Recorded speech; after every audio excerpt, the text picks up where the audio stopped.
Jamaica's public sector trade unions warn government of mass unrest unless its wage offer is improved.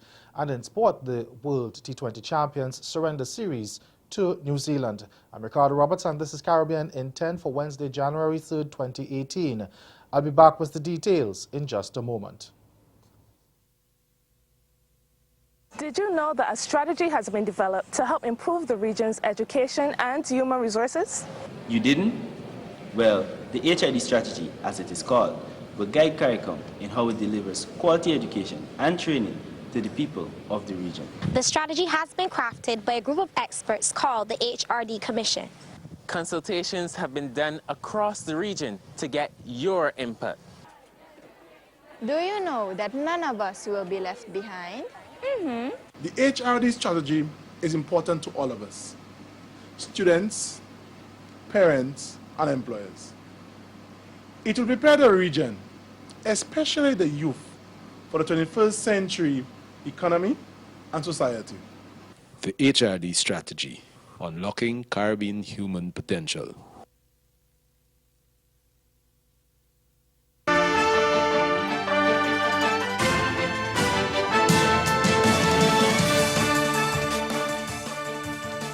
We begin in Jamaica, where trade unions representing public sector employees are warning of mass unrest in the coming weeks if government refuses to budge from its 6% offer wage increase offer. The Jamaica Civil Service Association, the Police Federation, Jamaica Teachers Association, and Nurses Association of Jamaica have all rejected what government has put on the table. President of the Jamaica Confederation of Trade Unions, Helen Davis White, says the offer amounts to a wage cut and that will not be accepted by the unions. She suggested that government's deal with the International Monetary Fund regarding its wage bill to GDP ratio will lead to unrest, and she has urged the Andrew Holness administration to review that agreement, which requires the wage bill to be no more than 9% of the amount of money the country earns each year. Meantime, Prime Minister Holness has responded to the Jamaica Police Federation's call for his intervention in the wage dispute, saying he has been having discussions with Finance Minister Audley Shaw and National Security Minister Robert Montague. But in a letter sent to the Federation yesterday, he also said the issue requires a much broader discussion with the Ministry of Finance, given the far-reaching implications. The Prime Minister said further consideration and advice will therefore be given to the Minister and his negotiating team at next Monday's Cabinet meeting.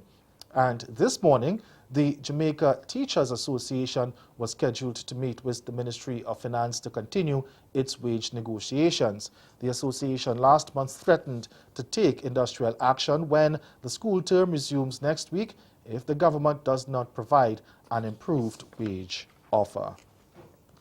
The Chief Secretary of the Tobago House of Assembly will soon face a no-confidence motion. Minority Leader Watson Duke plans to move the motion against Kelvin Charles, saying that after almost a year of him being in the position and $3 billion spent, Tobago has not seen any improvements in any sector. Patricia Nicholson of CNews reports. Watson Duke said Tobago has not changed for the better since Chief Secretary Kelvin Charles came into office. In fact, Mr. Duke told reporters at the weekly minority press conference that he thinks the island has regressed, and it's because of this he will be seeking to bring a motion of no confidence before the House. Well, we have to first of all rectify when is the minority leader's time to lead the motion. It should have been this month if it is every quarter. However, it seems as if they press rewind and have started in January. So we'll have to verify that. However, as long as it takes, we would be mobilizing. Mr. Duke said he will be calling on all villagers from all communities in Tobago to mobilize at James Park on that day. We would be mobilizing. We'll be going by the highways, the byways, the river, the ravines, to mobilize the common man, the common woman, the educated, the undereducated, the fat, the slim, whoever may heed the call to come to James Park on that day, to bring traffic to a standstill on that day and let Trinidad know that we reject Kelvin Charles and his 13 little disciples. A climate change center is to be set up in Grenada to provide certified training in climate change mitigation at the technical, vocational and professional levels. The center will be funded by the Green Climate Fund to the tune of $1 million and its programs and courses will be accredited by internationally recognized education centers. This was one of the initiatives agreed upon between the government and representatives of the Green Climate Fund during a recent visit to review the island's readiness for direct access to funding. The construction of the center is to begin later this year. The fund will also provide $3 million in support to Grenada's National Mitigation and Adaptation Plan to reduce vulnerability to climate change and promote increased use of renewable energy. And stay with us, your Midday Sport is next. Since the season, everybody will be talking about you. I mean, Rashawn McKinson. How did your football career begin here at Kingston College? Well, it's a long story, you know, but I came to Kingston College in third form. So from there is a progress in my life, and I'm always going to remember good times at Kingston College. And we look at the highlights of the first 45 minutes. Rashawn McKinson showed very, very early for Kingston College, was bundled off the ball by Clifton Woodbine.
World T20 champions West Indies have suffered another defeat at the hands of New Zealand, this time by 119 runs. The Black Caps, batting first at Bay Oval, posted a respectable 243 for 5, with opening batsman Colin Munro hitting 104 from 53 balls, Martin Guptill adding 63 and Tom Bruce chipping in with 23. Carlos Brathwaite took 2 wickets for 50 runs. In reply, Paul Barton continued to haunt the Caribbean side as they were bundled out for 124 in 16 overs. Andre Fletcher was the only Windies batsman to produce a respectable total of 46. Opening batsman Chris Gale and Chadwick Walton were dismissed on a golden duck, while Rovman Powell hit the second highest total of 16 runs from 8 balls. West Indies surrendering the series 2-0. And sports authorities in Guyana are confident the country will get the nod as one of the official host nations for this year's Women's T20 World Cup. Guyana has put in a bid for the government-owned national stadium to host matches during the November 3rd to 24th showpiece, and it believes the odds are in its favor. Director of Sport Christopher Jones said the fact that the stadium is owned by government and has no branding on it puts Guyana in a position where it can very likely be one of the 4 to host the Women's International World Cup. The National Stadium at Providence was one of 11 venues inspected by the ICC.